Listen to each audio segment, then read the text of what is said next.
一场不同的飨宴。当风摩擦在琴的丝弦上，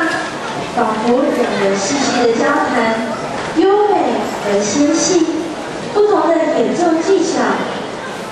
运用来表现丰富的音色，就好像一部电影一样，都有不一样的起点、不一样的剧情、不一样的演员，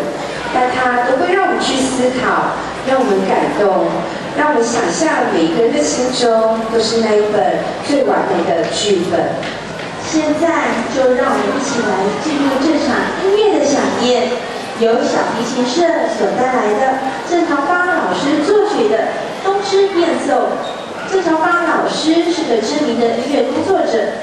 2008年，他所创作的《季中花》入围了金曲奖，也以同样的名字研发了香水，参加了加拿大香水夺冠。《东芝变奏》是他为小提琴初学者所做的练习曲，改编自委婉第